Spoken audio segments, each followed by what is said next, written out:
Welcome to my channel. ఈరోజు మనం చదవబోయే కథ పేరు తోకను పోగొట్టుకున్న కోతి. ఇది ఒక సరదా కథ. రాము అనే వడ్రంగి పెద్ద దూలాన్ని నిలువుగా కోస్తున్నాడు. దగ్గరలోనే చెట్టు మీద కూర్చున్న ఒక కోతి అతని పనిని గమనిస్తూ ఉంది. దూలం కోయడం సగం వరకు పూర్తయింది. రాముకి ఆకలైంది. అబ్బా, ఆకలవుతుంది. పని కాసేపు ఆపి ఇంటికి వెళ్ళి భోంచేసి వస్తాను అనుకున్నాడు రాము. రంపంతో కోయడం ఆపి దూలం 2 భాగాలు కలిసిపోకుండా ఒక శీల దిగగొట్టాడు రాము.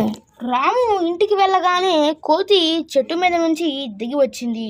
అప్పటిదాకా రాము చేసిన పనిని పరిశీలించింది. దూలం మొత్తాన్ని తీక్షణంగా పరిశీలించింది. తరువాత దూలం మీదకి ఎక్కి దూలానికి 2 వైపులా 2 కాళ్ళు వేసి కూర్చోంది. మెల్లగా శీలను బయటికి లాగడానికి ప్రయత్నించింది. ముందు శీల కదలలేదు. కోతి మరీ ప్రయత్నించిన మీదట అది కదలడం మొదలుపెట్టింది. కాసేపటి తర్వాత ఒక్కసారిగా బయటికి వచ్చింది. కోతి శీల తీసే ప్రయత్నం చేసేటప్పుడు దాని తోక దూలం పంగలో వేలాడుతూ ఉంది. శీల ఊడి రావడంతో దూలం 2 పంగలు కరుచుకుపోయాయి. కోతి తోక వాటి మధ్య ఇరుక్కుపోయింది.